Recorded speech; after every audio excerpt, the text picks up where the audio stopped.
Hoje, mais um nome de peso do Supremo Tribunal Federal surge ligado aos jatos de Daniel Vulcaro.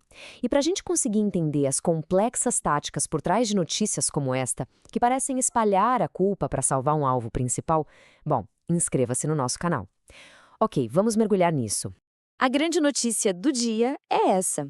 O ministro Gilmar Mendes também viajou num jato de uma empresa em que o Vorcal era sócio. Olha, à primeira vista parece só mais uma peça nesse quebra-cabeça, mas o contexto aqui é absolutamente tudo.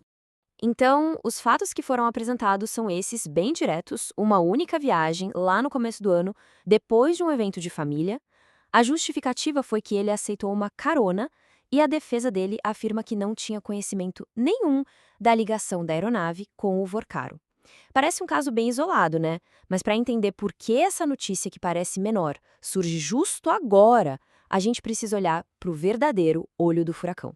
E o centro dessa tempestade toda tem nome e sobrenome Alexandre de Moraes. Para a gente conseguir compreender a importância desse vazamento sobre o Gilmar Mendes, é fundamental primeiro entender a dimensão das acusações que pesam sobre o Moraes. 8.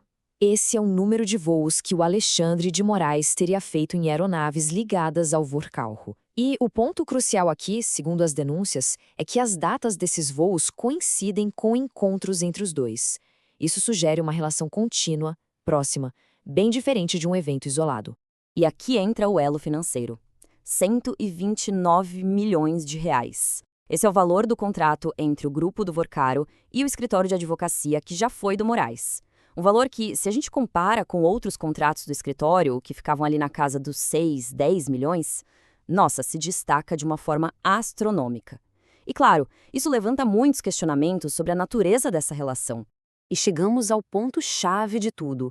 A acusação contra o Moraes não é sobre uma simples carona. A gente está falando de frequência, de encontros diretos, de mensagens de texto trocadas e, claro, desse vínculo financeiro gigantesco. É uma alegação de uma relação muito profunda e possivelmente bem comprometedora. E isso tudo nos leva à teoria central dessa análise. O surgimento de novos nomes como o do Gilmar Mendes ou do Nunes Marques não seria uma mera coincidência. Na verdade, seria uma manobra de defesa muito bem calculada para diluir a gravidade do caso original. A lógica por trás dessa estratégia toda pode ser resumida nessa frase. A ideia é criar uma percepção de que o risco é compartilhado, sabe? Se eu cair, todo mundo cai junto. Isso força uma proteção mútua. É uma tentativa clara de espalhar a crise para que, no fim, ninguém seja responsabilizado de verdade. E aqui a gente vê o passo a passo de como essa tática se desenrola. Primeiro, vazam informações sobre outras pessoas, mesmo que os casos sejam bem menores. Segundo passo, isso cria aquela narrativa de que, mas todo mundo faz isso, tentando normalizar o ato. E finalmente, o terceiro passo. O caso original, que é muito mais sério, acaba se perdendo, diluído no meio de toda essa fumaça. Só que aqui surge um verdadeiro enigma. Se a estratégia é pressionar adversários ou quem está indeciso, por que o nome do Gilmar Mendes, um aliado histórico do Moraes, foi jogado na roda? Essa é a grande questão, não é? Implicar adversários, indecisos, taticamente faria todo sentido. Mas um aliado? Isso sugere que tem algo muito mais complexo acontecendo nos bastidores do poder. Existe uma teoria sobre a existência desse grupinho dentro do Supremo, uma aliança informal de proteção mútua. E o Gilmar Mendes sempre foi visto como um dos defensores mais fervorosos do Alexandre de Moraes dentro desse círculo. O que nos leva de volta à pergunta: por que vazariam algo logo sobre ele?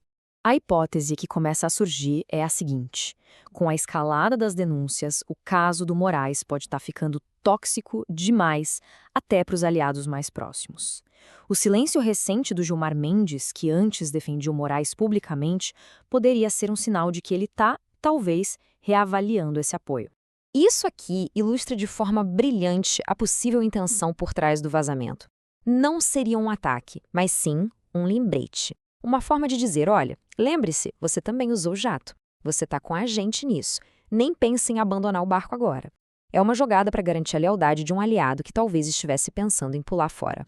Vamos avançar então, porque essa estratégia tenta impedir justamente o que a gente vai fazer agora: analisar as diferenças cruciais de gravidade entre os casos. É fundamental não cair na armadilha de colocar tudo no mesmo saco.